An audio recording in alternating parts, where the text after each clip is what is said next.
नारायण।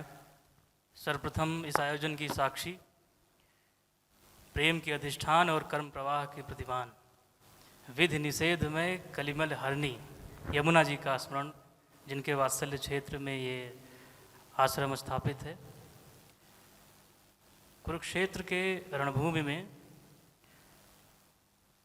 योगेश्वर ने जब अर्जुन की कार्पण्यता और जिज्ञासा के निमित्त सृष्टि का सबसे महान रहस्य अनावृत किया और वो वेदव्यास जी को गीता के रूप में प्राप्त हुआ, उस गीता को हर जीवन का गीत बनाने के महाअभियान के प्रणेता पूज्यपाद गीता मनीषी जी आज हम लोगों के बीच हैं। आपका सानिध्य हम लोगों को प्राप्त हो रहा है। महाराज श्री के कार्यों की कोई चर्चा ऐसे शब्दों में हो नहीं सकती, क्योंकि जो उसका प्रसार हुआ है वो तो कुछ इंद्रिय गम्य है और कुछ आत्मोत समझने वाला है। लेकिन आज आपका यहाँ होना पूज्य आचार्य श्री जी के साथ भारत के विविध आयामों के विद्वत वर्णी प्रवक्ता और लोक पंथाध्यास मुक्त शाश्वत धर्म चेता पूज्य आचार्य श्री रूपचंद जी महाराज और आप दोनों की उपस्थिति से यहाँ जो एक प्रयाग बना है, मैं हमेशा एक बात कहता हूँ कि जब ये विमर्श आता है प्रयाग को लेकर, तो प्रयागराज को लेकर के, तो ये विमर्श आता है कि सरस्वती जी वहाँ अंतः सलीला हैं, प्रकट रूप में नहीं बहती हैं। और तमाम जियोलॉजिस्ट और पुरातत्विक विश्लेषणों में ये प्रमाणित हो जाता है कि सरस्वती कभी धारा के रूप में बहकर प्रयाग की तरफ नहीं आई। तो जब ज्ञान परंपरा प्रयाग पहुंची सारस्वत ब्राह्मणों के माध्यम से, तो सरस्वती का वहाँ एक प्रयाग बना गंगा यमुना के साथ। प्रेम और ज्ञान के अधिष्ठान के साथ जब उनका संगम हुआ सरस्वती का, तो इस तरह से तो प्रयाग होता है वो तत्वतः तो परंपराओं का ही होता है, प्रवाह तो उसके प्रतिमान भर होते हैं। तो ऐसा परंपरा का प्रयाग यहाँ महाराज श्री के आने से बना है। अब जो विषय है महावीर जी की अहिंसा और गीता की युद्ध, उस पर बात करने से पहला विचार तो ये उठता है कि कैसे युद्ध गीता जी पर आरोपित हो गया और अहिंसा महावीर जी पर। क्योंकि महावीर जी कैवल्य प्राप्त के बाद अपने आप को उन्होंने जिन कहलवाया, जिसका समानार्थी शब्द क्षत्रिय होता है, जयतीति जिना। जिनके आदि तीर्थंकर ने जब 3 सूत्री संकल्पना दी तो पहली संकल्पना असी की थी, अस्त्र की। जिन महावीर जी ने अपने आप को कैवल्य प्राप्त करने के लिए महावीर घोषित किया, जिस वर्धमान ने, उन पर कैसे अहिंसा आरूढ़ हो गई। और जिस महाभारत ने अहिंसा का सबसे ऊंचा आदर्श दिया, अहिंसा परमम सत्यम यतो धर्मा प्रवर्तते, उस पर युद्ध आरोपित हो गया। महावीर जी ने निश्चित ही अहिंसा को लेकर जो गहरी अंतर्दृष्टि दी, उसी वजह से वो आगे चल के अहिंसा के पर्याय बने। लेकिन अहिंसा पर चिंतन की जो हमारी परंपरा है वो बहुत सुदीर्घ है।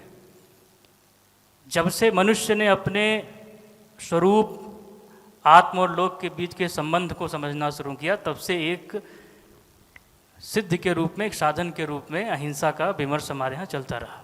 और इसका सबसे सुंदर स्वरूप पातंजलि के माध्यम से आत्म प्रसूत हुआ, अहिंसा प्रतिष्ठायाम तत्सन्निधो वैर त्यागा। जिसमें अहिंसा प्रतिष्ठित हो जाए, उसके सानिध्य मात्र से लोगों के वैर कट जाते हैं। और इस चिंतन को और ऊंचाई पर महाभारत ने पहुंचाया। महाभारत ने कहा कि अहिंसा परमो धर्मः तथा अहिंसा परम तपः, अहिंसा परमम सत्यम यतो धर्मा प्रवर्तते। महाभारत ने अहिंसा को धर्म की धुरी सिद्ध किया। उसी महाभारत के एक अंश पर युद्ध आरोपित हो गया। जबकि गीता में भी भगवान का आदर्श, उनका जो प्रिय है, वो कोई युद्धकामी, कोई युवत्सु नहीं है। अद्रष्टा सर्वभूतानां मैत्रा करुणा योच निर्ममम निरहंकारा सम दुख सुखा क्षमी। ये भगवान की प्रियता का परिमाण है, ये पैमाना है उनके प्रिय होने का। इसमें कोई युद्धकामी नहीं हो सकता। और महावीर जी ने तो जो युद्ध का एक अलग तरह के युद्ध का आह्वान किया। उन्होंने कहा, अपाड़म यो जुज्झाई किंते जुज्झेण बज्जया अपने भीतर से युद्ध करो। बाहर शत्रु इसलिए हैं क्योंकि तुम्हारे भीतर शत्रुता है। जब तक भीतर के शत्रु नहीं मरेंगे, बाहर के शत्रु बने रहेंगे। इसीलिए उन्होंने जब अपने आप को महावीर कहा तो उस महावीर होने के का परिचय ऐसे दिया कि यस वीरे प्रशंसिए जे बद्धे पड़मोए। वीर वो होता है जो भीतर के गांठों को खोलता है, ग्रंथियों को खोलता है। किसी तलवार के वार से किसी का हाथ काट देना, किसी गर्दन काट देना बहुत छोटा वीरता की बड़ी हल्की परिभाषा है। बड़ा वीर तो वो है जो अपने भीतर की ग्रंथियां काट दे, जिसकी तलवार भीतर चलने लगे। ऐसे महावीर जी पर अहिंसा का प्रतिमान आरोपित होना इसलिए भी न्यायसंगत लगता है क्योंकि उन्होंने अहिंसा को जीकर दिखाया। उससे पहले अहिंसा के चिंतन तो बहुत थे, लेकिन किसी ने अपने जीवन में उसे इस रूप में नहीं उतारा था। एक बड़ा सुंदर प्रसंग है महाराज श्री गांधी जी से जुड़ा हुआ। एक प्राध्यापक ने रमण महर्षि जी से पूछा था कि गांधी जी को आप कैसे देखते हैं, तो उन्होंने एक बहुत विशेष उल्लेख करके महावीर जी का कहा कि अहिंसा की शांति आप कहीं भी देख सकते हैं, मेरे आश्रम भी दिख जाएगी, लेकिन अहिंसा की शक्ति देखनी हो तो गांधी के पास देखिए। तो ऐसे चूँकि गांधी जी अभी इसी पिछले सदी के विभूति हैं तो उनके माध्यम से उसको रिकॉल करना आसान है, लेकिन महावीर जी के समय वास्तव में महावीर जी ने अहिंसा को शक्ति कैसे बनाते हैं, ये उनका जीवन इसका संदेश था। लेकिन इसके साथ साथ महावीर जी ने आदि तीर्थंकर के 80 सूत्र का कहीं भी निषेध नहीं किया। दूसरी तरफ जब गीता के युद्ध की बात आती है तो भगवान जहाँ अर्जुन को युद्ध करने के लिए कहते हैं वहाँ अर्जुन की स्थिति को देखना भी बहुत जरूरी है। अर्जुन कोई अहिंसा में प्रतिष्ठित साधक नहीं है और ना उनके लिए युद्ध कोई नई चीज़ है। अर्जुन ने अनेकों युद्ध किए हैं, उनके हाथों अनेकों का वध रणभूमि में हुआ है, लेकिन वहाँ तक अर्जुन को कोई असुविधा नहीं है। लेकिन जब सामने की सेना में अपने दिख जाते हैं तो फिर अर्जुन की स्थिति बदल जाती है। अर्जुन का सेना से या शस्त्रों से जूझने का बड़ा लंबा अनुभव है और पूरा महाभारत की कथा इस पर भरी है, लेकिन जब सैन्य प्रसार में उनको अपने मोह का प्रसार दिखता है तो क्लीब्य हो जाते हैं, कार्पण्यता दोष उन्हें लग जाता है। तब भगवान उन्हें वहाँ सचेत करते हैं कि तुम अपने इस मोह प्रसार को काटने के लिए युद्ध करो। इसके अलावा गीता में किसी ध्यानी व्यक्ति के लिए, किसी साधना व्यक्ति के लिए तो नहीं कहा गया कि आप सब निकल गया युद्ध करिए। उस विशेष स्थिति में अर्जुन को अपनी कार्पण्यता से लड़ रहे हैं, उनको भगवान ने क्लैब्य कहा, क्लीब हो गए हैं वो मोहवश, इसलिए भगवान ने उनसे कहा कि तुम अपने मोह को काटने के लिए यहाँ युद्ध करो। दूसरी तरफ आज जैसे जब विमर्श बदल जाता है तो आज जो अहिंसा का जो विमर्श है वो बड़ा प्रतिक्रियात्मक है। जब अहिंसा सारी कार्पण्यता को, कायरता को और अपने उत्तरदायित्व से बचने का ढाल बन गई तो प्रतिक्रियावश उसी महाभारत का आलम्ब लेकर के एक श्लोक ये भी बन गया कि धर्म हिंसा तथैवच, जबकि ऐसा महाभारत में कोई श्लोक नहीं है। महाभारत ही नहीं, हमारे किसी धर्म ग्रंथ में नहीं है। लेकिन ये प्रतिक्रियात्मक स्थिति सिर्फ इसलिए बनी कि जब हमने हर तरह की कार्पण्यता को अहिंसा कहना शुरू कर दिया, हर तरह के उत्तरदायित्व से बचने के लिए हमने अहिंसा का ढाल उठाना शुरू कर दिया। ऐसे ही युद्ध के भी अपने निषेध और नीति थी। हर तरह के संघर्ष को जो हमने युद्ध करना शुरू कर दिया, हर तरह की क्रूरता को युद्ध करना शुरू कर दिया।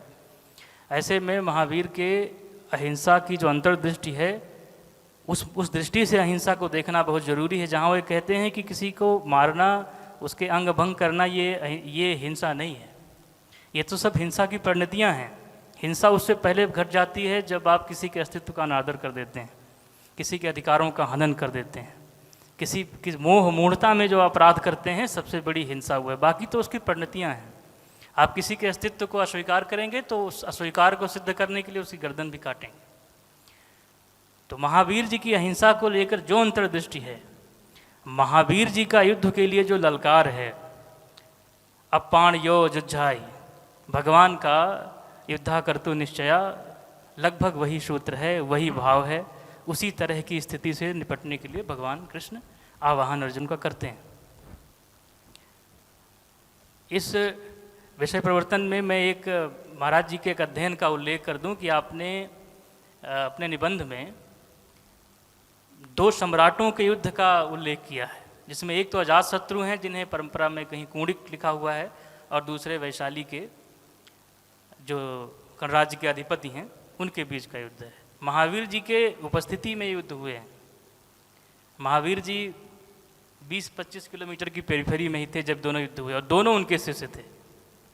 लेकिन महावीर जी ने खुल करके इसका विरोध या इस पर कोई टिप्पणी नहीं की। उसका एक कारण ये है कि महावीर जी ने माना कि अहिंसा का चिंतन किसी के आत्मरक्षा का अधिकार नहीं छीन सकता है। हम भीतर की दास्ता काटने की बात कर रहे हैं तो, लेकिन बाहर से किसी को बांधने के लिए भी हम निमंत्रण नहीं दे रहे हैं कि कोई आए और हमें बांधे, उससे भी लड़ते रहना जरूरी है। तो ऐसी चिंतन परंपरा महावीर की जो रही, उसी में एक उनके और शिष्य का प्रसंग आता है जहाँ युद्ध हुआ तो महावीर ने वहाँ भी कोई टिप्पणी नहीं की, और वही वैशाली के आसपास का युद्ध है। वो शौबीर और चंद्रप्रद्योत के बीच का युद्ध है।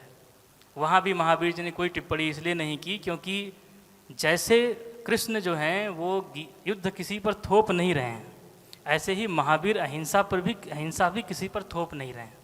क्योंकि कोई भी आरोपण होगा तो प्रतिक्रियात्मक गतिविधियाँ होंगी, प्रतिक्रिया स्वरूप उसके विपरीत विमर्श शुरू हो जाएंगे।